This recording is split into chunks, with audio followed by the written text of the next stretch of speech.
En aquel tiempo, el Espíritu empujó a Jesús al desierto. Se quedó en el desierto 40 días siendo tentado por Satanás.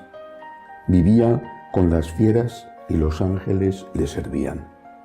Después de que Juan fue entregado, Jesús se marchó a Galilea a proclamar el Evangelio de Dios. Decía: se ha cumplido el tiempo y está cerca el reino de Dios. Convertíos y creed en el Evangelio. Palabra del Señor. Gloria a ti, Señor Jesús. Este pequeño fragmento del Evangelio de San Marcos tiene al menos dos conceptos que son importantes y necesarios aclarar. Primero, las tentaciones. No nos cuenta qué tipo de tentaciones. Otros evangelistas sí lo hacen. San Marcos solo nos dice que Jesús fue tentado. ¿Qué significa? ¿Por qué? Jesús se dejó tentar. ¿Por qué lo hizo? Porque quería demostrarnos que era en todo igual que nosotros.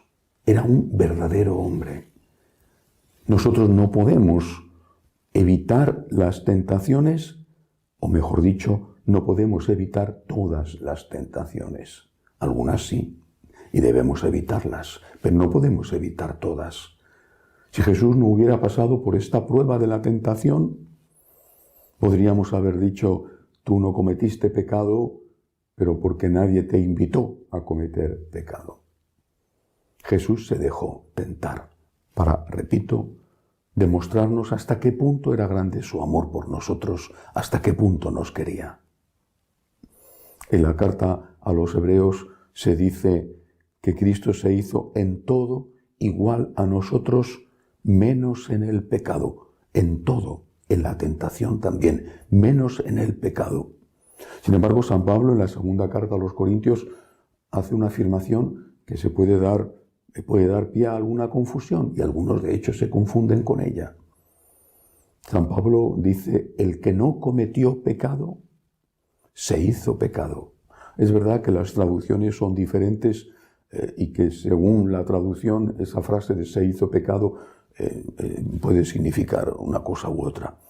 Se revistió de pecado, por ejemplo. Pero dice: el que no cometió pecado, se hizo pecado. Es decir, cargó sobre sus espaldas con nuestros pecados. Cuando subió a la cruz, Él era inmaculado desde su piel hacia adentro, porque no cometió pecado, ni como Dios, obviamente, pero tampoco como hombre. No tenía el pecado original y no cometió pecado.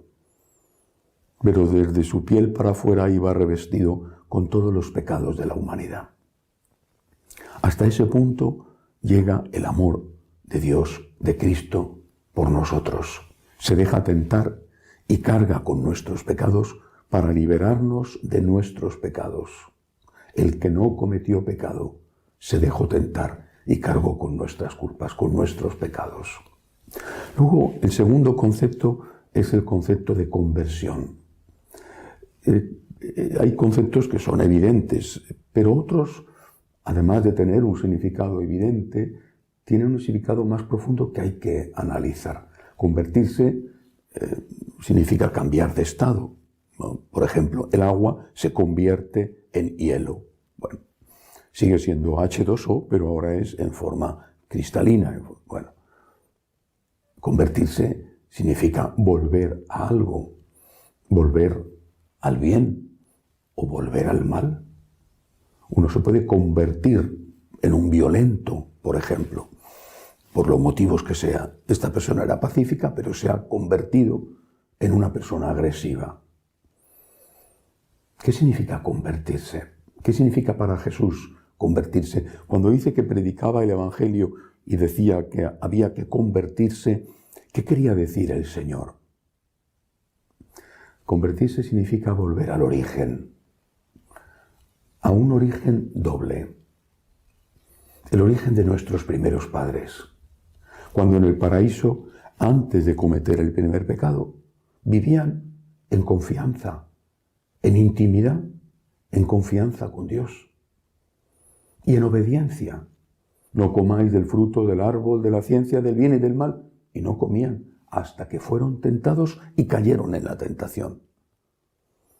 Convertirse, por lo tanto, significa volver a ese origen en el cual tenemos confianza en Dios. Es tan necesaria hoy la confianza, tan necesaria.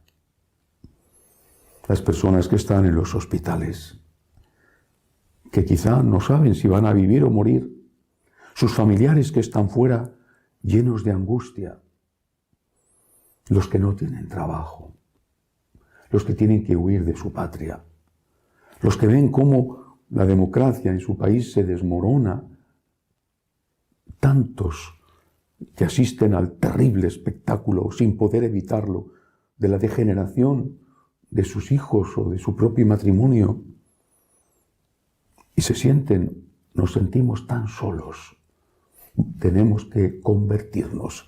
Señor, yo confío en ti. Y volver también a la obediencia primera. La obediencia que significa aceptar que si algo es malo, porque Dios nos lo ha dicho, es malo de verdad para nosotros. Que no podemos modificar el sentido moral de las cosas en función de nuestros caprichos, de nuestros intereses, porque eso nos hace daño y que no podemos dejarnos llevar al pecado de adaptar la ley moral no solamente a nuestro interés, sino al interés del mundo. Convertirse significa rechazar lo de la gente dice, la mayoría lo hace. Convertirse significa decir y aceptar qué me enseña Dios, porque así es como se vivía en el paraíso antes del primer pecado. Le he dicho que hay un doble camino de conversión. Primero, al de nuestros primeros padres, confianza y obediencia. Y después, hacia esa nueva creación, que es la que empieza con la Santísima Virgen María, la nueva Eva, y con nuestro Señor Jesucristo, el nuevo Adán, en este caso, Dios hecho hombre. Convertirse en esta nueva creación significa contemplar, es decir, orar, contemplar. Contemplar a Cristo en Belén, contemplar a Cristo predicando, contemplar a Cristo complicándose la vida para hacer milagros que ayudaran a la gente. Contemplar a Cristo crucificado, contemplar a Cristo resucitado, contemplar y agradecer. Por lo tanto, Cristo se deja tentar. Se deja tentar por amor a nosotros. Pero nosotros tenemos que huir de la tentación. Él se deja tentar para que sepamos que es uno de los nuestros, pero nosotros tenemos que huir de la tentación. El que evita la tentación, evita el pecado. Y aquellas tentaciones que no podemos evitar, esas tentaciones, revestirnos de la gracia de Dios para vencerlas. Y luego convertirnos a la primera creación. Confianza en Dios, confianza. Obediencia a Dios. Es mejor reconocer que somos pecadores que negar que somos pecadores diciendo que el mal no es mal. Luego, conversión a la segunda creación.